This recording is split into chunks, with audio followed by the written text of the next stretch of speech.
6:48 right now, time for the morning rush. The Hobbs teen who threw her newborn baby into a dumpster is scheduled to be sentenced today.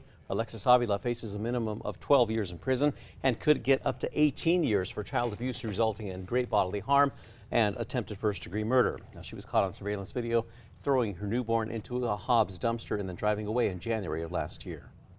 A local family is still seeking answers this morning after their mom was involved in a hit and run in the North Valley. On April 26th, 76-year-old Elvira Rivera went on a walk when her family says she was run over and left there until someone found her and called 911. Bernalillo County deputies found Rivera near a ditch off of Tobacco Road and Isleta with severely injured legs. The family asks if you know anything to contact them or BCSO. This morning, the investigation continues for APD into a fatal shooting in northwest Albuquerque. Officers were called about a shooting at a motel on I-Lift near Coors and I-40 on Saturday night. When they arrived, the person had died. As of this morning, police have not identified the person who died or any potential suspects. Erica. And here's a look at our school day forecast. Temperatures are going to be in those low 50s throughout the morning commute, and for the bus stop, it's not too bad out there. Just wear a light jacket. You won't need it by the afternoon, though. 83 with partly to mostly cloudy skies.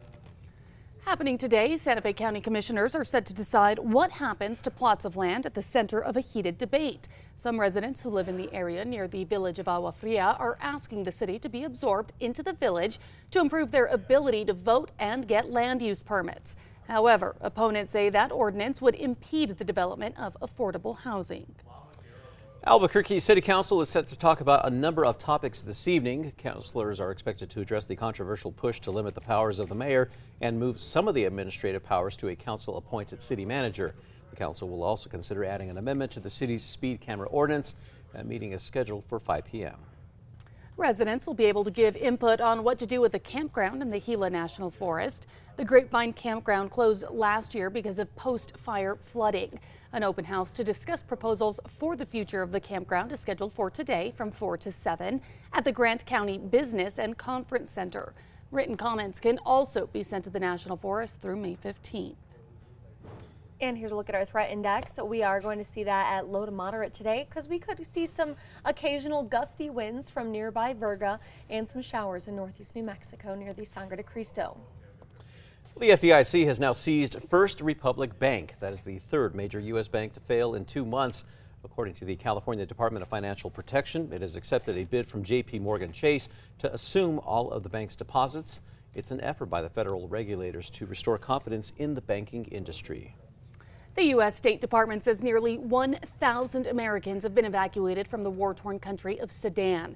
Off the coast of Saudi Arabia, people working in Sudan from around the world disembarked their evacuation vessel.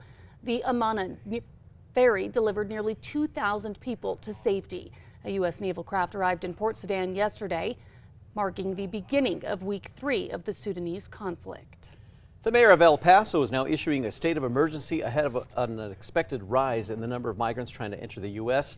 Mayor Oscar Leeser declared the state of emergency less than 2 weeks before the expiration of Title 42, which allows the U.S. to stop people from entering the country in order to prevent the spread of diseases like COVID-19. Title 42 expires on May 11th. Erica. All right, a check on traffic. The maps are clear. No major slowdowns this morning. No accidents to report. And trackers heading south on I-25 near Avenida Cesar Chavez. Everything seems to be moving at speed. SpaceX's latest launch attempt was hampered by lightning over the weekend. Video from Friday shows the Falcon Heavy rocket directly hit by a strike while on the launch pad. The launch was eventually scrapped completely. Ooh. Imagine it will have to be postponed for a while they make any repairs that may be necessary from that. Time now for the 5 facts. At number 5, the Honor Flight of Northern New Mexico held a successful event to raise money for veterans. Yesterday, the parking lot of New Mexico Veterans Memorial was full of unique cars as they hosted their 7th annual car show. The event raised money that will help the nonprofit send 25 veterans on an all-expense-paid trip to Washington, D.C. Their next fundraiser will be a golf tournament. That event is set for September. At number 4, Albuquerque City Council is set to talk about a number of topics this evening.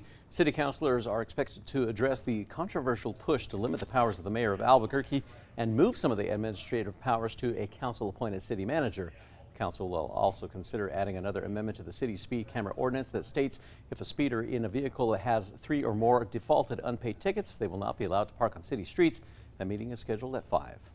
And number 3, it's going to be a warm day again. We'll see temperatures climbing from the 50s during the morning commute back into the low 80s by this afternoon. At number 2, happening today, the Santa Fe County Commissioners are set to decide what happens to plots of land at the center of a heated debate.